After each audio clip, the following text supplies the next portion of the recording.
Vamos entonces ahora con algunos matices de esta libertad innata que es eh, el entendimiento. Dice Millán Puelles, la primera de las libertades innatamente dadas en el hombre es la perteneciente a nuestro poder intelectivo, es decir, la que hemos designado con el nombre de libertad trascendental del entendimiento humano. Aquí vale la pena decir que la palabra trascendental no se refiere a Dios, sino que es una palabra kantiana, es una palabrota, digamos así, filosófica, para hablar de lo que está en el hombre, de lo que es interior al hombre. Trascendental es lo que es interior al hombre. Dice, aunque también la voluntad humana es a su modo y manera una facultad trascendentalmente libre, la libertad del entendimiento humano la antecede. Y eso es lo que hemos hablado antes, la importancia de que el entendimiento en nuestro estudio de la libertad y en nuestra aplicación del acompañamiento espiritual que anteceda la voluntad. Porque a través del entendimiento pues podemos ganar mucho terreno. La libertad del entendimiento humano la antecede por virtud de la prioridad que respecto de la potencia de querer corresponde a la potencia de entender. Y ello justifica plenamente que la libertad trascendental de la potencia humana de entender puede considerarse como fundamental, con más motivo que la libertad trascendental de nuestra potencia volitiva. La libertad trascendental de la potencia volitiva también se va a bifurcar, digamos, en dos aspectos, la voluntad y el libre arbitrio.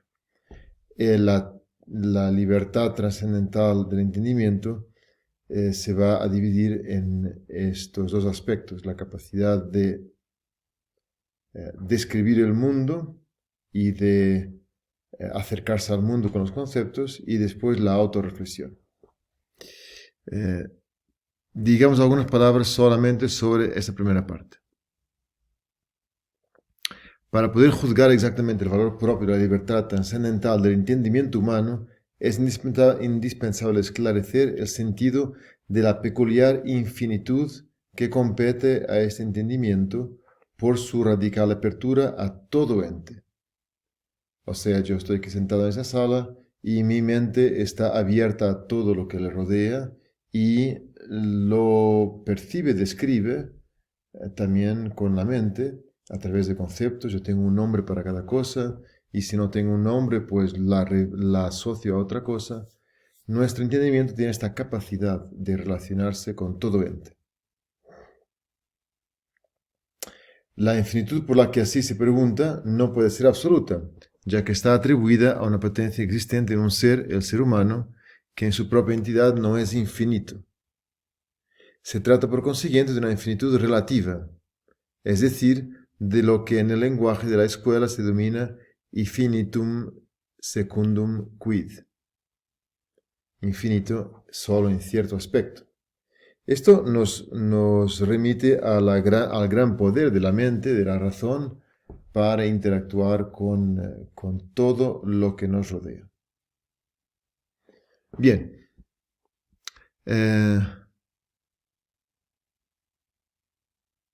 Vamos a ver algún aspecto más.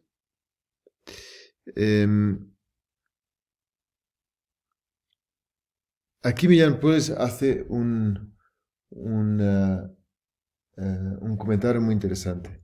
Dice, aunque el entendimiento humano tenga la capacidad de relacionarse con todos los entes, describiéndoles, dándoles nombres, relacionándolos entre ellos, a través del lenguaje, claramente, no podemos decir que es capaz de abarcar todo ni de dominar la realidad. No confundamos entender con dominar. No confundamos entender con, por ejemplo, actuar tampoco. Eso va a ser más del ámbito de la libertad volitiva. Y hay aquí un aspecto interesante al final de esta sección sobre el dominio. Entonces vamos a verlo.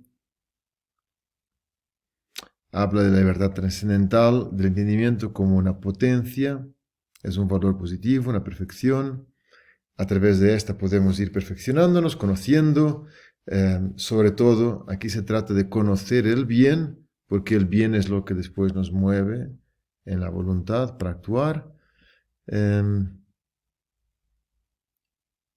Dice que es una auténtica perfección. Muy bien.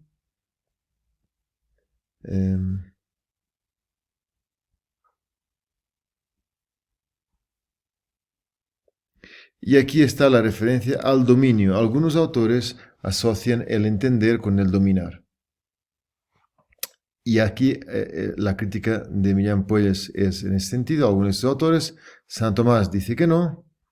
Y entonces aquí está el contraste con Müller, por ejemplo. Dice, menos convincente es la explicación propuesta por Müller. Quien tiene presente la actualidad es el dueño de ella, del mundo. Kratein, en la palabra griega, dominar, el ente, al cual ponemos en su sitio pensándolo y meditándolo, es lo mismo que conocer. Entonces, Millán Pérez dice, no, no es lo mismo.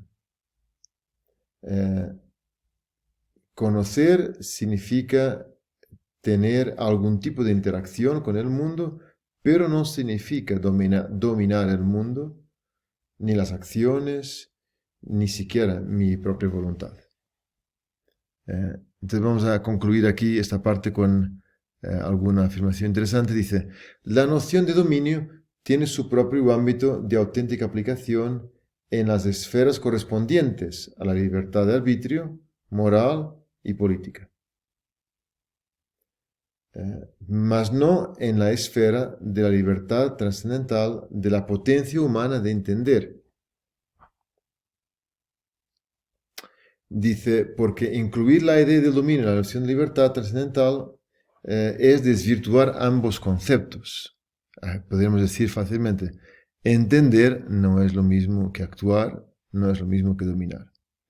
El valor de la libertad trascendental de nuestro poder de intelección es el valor de la infinitud objetual, o sea, de la descripción de la realidad como nos rodea, de una capacidad de conocer, no el peculiar valor de un poder de dominio. Y tampoco se ordena a este esencialmente, sino solo per accidens, de un modo simplemente eventual, o sea, por conocer bien, por ejemplo, cómo funciona el mecanismo de mi bicicleta, yo puedo eventualmente actuar para arreglarla. Pero conocer no es arreglarla. Y ese nexo, pues hay que ver cómo hacerlo. Y por eso seguimos con digamos, la descripción de estas libertades innatas. El segundo aspecto del entendimiento está la capacidad de conocer las cosas, de describirlas, de darles un nombre, de relacionarlas. Y después está, muy interesante este otro aspecto, la capacidad de abrirse a uno mismo. Es la autorreflexividad. Dice, la infinitud objetual del entendimiento humano no sería una auténtica infinitud, con todos los condicionamientos que por ser humano le convienen, si nuestra potencia de entender no tuviese aptitud alguna para abrirse a sí misma, es decir, si fuese irreflexiva enteramente. Aquí reflexividad quiere decir capacidad, aptitud para la reflexión en el sentido más amplio del aprenderse a sí mismo. Solo de esta manera puede estar exigida por la infinitud objetual de la potencia humana de entender, ya que esa infinitud es asimismo la de una capacidad que no deja de darse cuando no se la ejerce, es decir, cuando la actividad intelectiva está en suspenso. Ahora bien, ejercer la capacidad autoaprensiva de la potencia humana de entender no es simplemente una más entre las actividades posibles para esta misma facultad en razón de su peculiar infinitud. O sea, no es que nosotros estemos describiendo el mundo y después nos describimos a nosotros como si fuésemos un objeto más. Es que no lo somos. La capacidad de autorreflexión, de la reflexividad, me va a colocar en una posición única, original.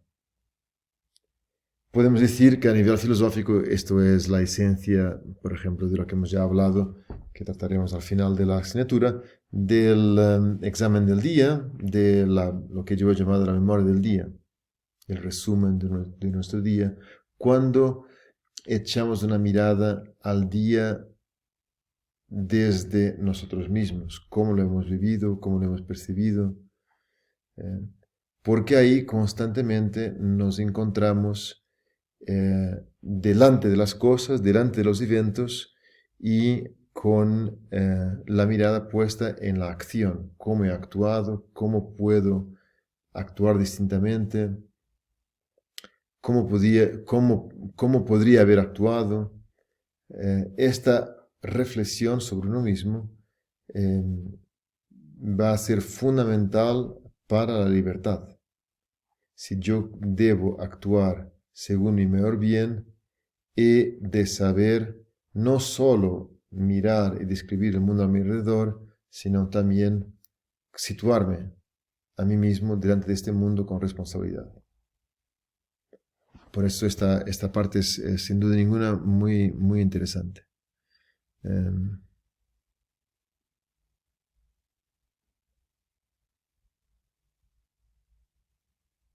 Vamos a continuar.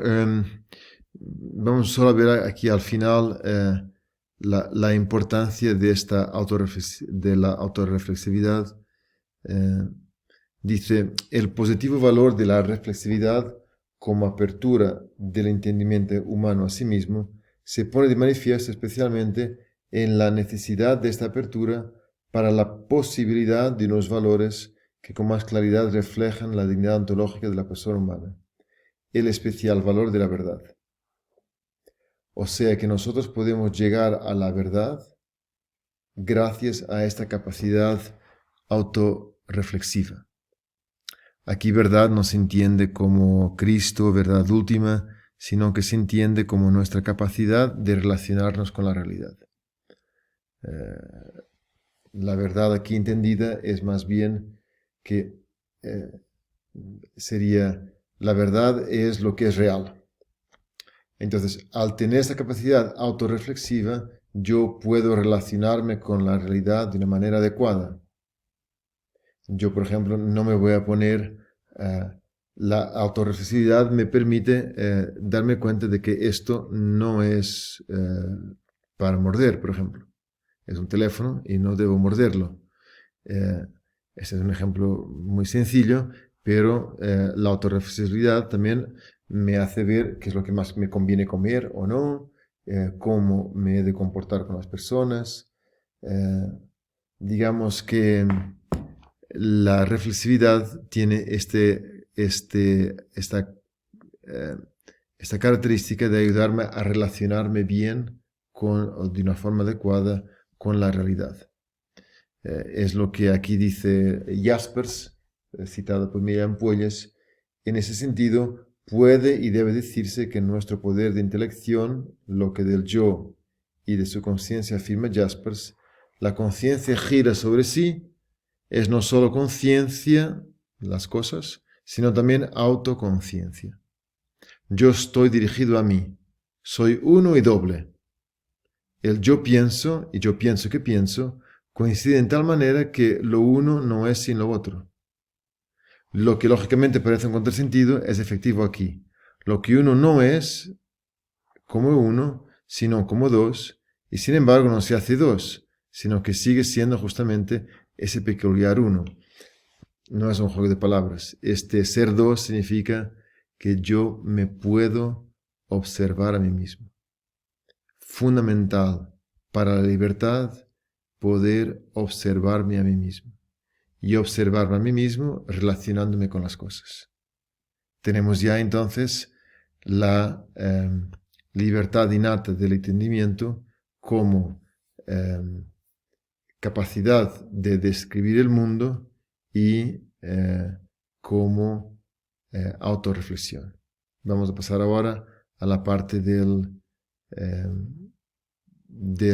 entendimiento desde la volición, desde la voluntad y el libre arbitrio.